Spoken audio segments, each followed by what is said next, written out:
We are back. It wasn't long after the Oscar nominations were announced this morning that many began to notice the nominees were lacking in diversity. In fact, some are calling this year's Academy Award nominees the whitest since the 1990s. But if Hollywood struggles with the delicate issue of race, there's a new film that tackles it head on. It's called Black or White, and it's set to hit theaters later this month. And it is not your typical Hollywood movie. In fact, the major studios didn't even want to make it.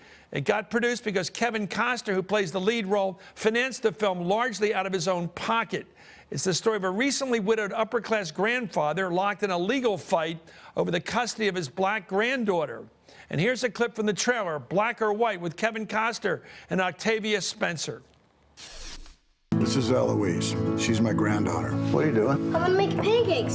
Set the table, please. My wife and I raised her after my daughter died. Bye, Papa. Then life threw us a curve, and now her grandmother's gone too. The love of my life. Do you really plan on raising this girl all by yourself? This is every day? Yep. Do you need to call her other grandmother? Grandma Wee Wee? Yeah. The last person I need around me right now is Grandma Wee Wee. I'm thinking we need to start talking about shared custody. Not gonna happen. She has a father. You live in a blind spot when it comes to your son. He's a junkie. You just want her away from us, the black people. Do you dislike black people? Not all of them. This isn't about black and white. I love you, Mama. This is about Eloise. I sat down with Costner earlier today to talk about the film and what it says about racial conflicts in our society today. Here it is. Kevin Costner, I've seen 20 of your movies, counting The Big Chill, 19 not counting The Big Chill, where you're a dead guy. This one is really cutting edge about what we talk about on this show all the time, on Hardball, race, and race in America today. Why'd you do it?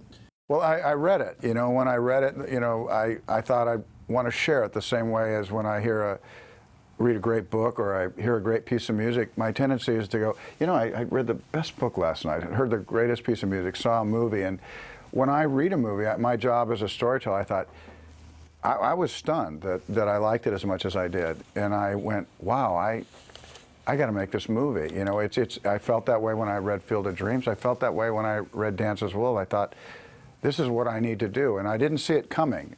But when I read it, I couldn't fall out of love with it. It's about a white guy, a grandfather, a young grandfather who's got a granddaughter who's black, mixed race, but in American life that means black. And you're in a custody battle. It ends up with a black grandmother, the other grandmother. Right. And that is about as close as it gets in terms of this tribalistic black and white thing in this country. I think it's about us right now. Yeah, it is. You know, a lot of times when we deal with race, you know, the movies have a chance to look back, look at history, but this is a pretty authentic look at where we're at today, and these two disparate communities. You know, you're dealing with Compton, California, dealing with Brentwood, and in the middle of it's this child, and it's like, where should she be? And when that issue can't be resolved, race starts to come into play, and it's a movie that really said some things that I've been thinking about a long time. It says some things that I wish I could say, and I think Octavia Spencer, I think Anthony Mackie both had that same experience. I went, wow, I get a chance to say something I've been wanting to say for a long time. But it comes out through the movie, which makes it more organic than just, you know, somebody in your face. You're actually watching these people, and you see yourself in it.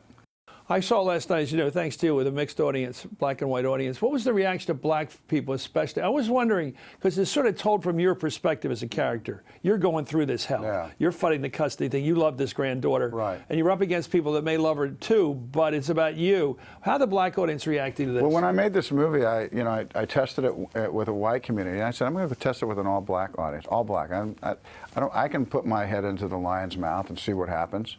And everything happened I thought would. They get it completely. They laugh at the same spots. They clap on the third slap. You know, they understand. They get it, and mostly because they believe it's fair and it's balanced. And my character is just as flawed, if you will, as Reggie. And there's a lot of pain there. But the movie is propped up by an organic sense of humor where you just cannot, some of the things you kind of cringe at and some of the things you just laugh out loud at. Yeah, I thought somebody said last night at your discussion about this that In a lot of black families in America, there's a lot of mixed bags. You've got one guy with a PhD, one woman running a company, and the brother's a loser. I mean, maybe that's true with white families, but in the way this movie works, it's pretty powerful stuff when you see that portrait. There are no stereotypes that are real. There are characters, but they don't represent the whole community. Yeah, it's not a stereotype, and both those characters call him on it. In the most critical moment, they both call him on it. And the drug addict. Yeah, they do. They say it exactly the way it is, the way we want to say it. And I think that's the strength of this movie, you know. That was also the worry of the movie with other people. Maybe that's why it boiled down to me having to pay for it, which is, do we sure you want to go that far? And I kept thinking, what do you mean far? It's not really that far, isn't it? Didn't that seem kind of real logical, real normal? So for me, I wasn't afraid of this or the language or where it would take us. And because we get nowhere when we do the dance. We get somewhere where we sit down. The scene where you use the N-word, and you use it in a very contextual way. You're talking about a particular guy with a particular problem, not because of his race, but who he is. Right. But it is a caricature. It is. How do you think about that? Well, you know, I told you I took this down and to let an entire black audience watch that movie, and they talked about that moment and said, well, he called him that, and 20 people stood up and said, no, he didn't. He said they said that's how he's acting. Yeah. And they then owned the movie.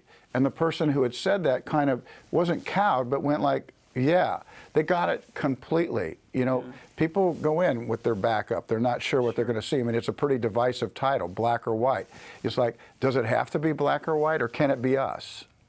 And in the reality, you know, anybody thinking, oh my God, I'm not sure I want to go see a movie about race. It's really about this little girl. And the idea of these two families goes, no, she would be happy, or she could be taken care of here. And the suspicion that goes back and forth and the battle that takes place is epic, and it plays out in a manner that we see a lot on TV. We see a lot in movies, courtroom. But this courtroom somehow was different, beginning with the judge. A black woman judge, very attractive woman, and she's got a great sense of humor. She comes off as really smart. Let me ask you about, because you may not have thought about this, the President of the United States grew up in this experience. Right. White mother, black father who left town, went back to Africa, had drinking problem. I actually didn't think about that. Yeah, and yet he's our leader now. Yeah. And he knows everything you're writing about. I mean, everything in this movie, he's lived. Yeah, he knows about it, and maybe that's good that I don't think about stuff like that. I didn't think about that casting Whitney Houston was a big deal. Turned out to be a big one. I just told you, I thought that she was the prettiest girl who could sing.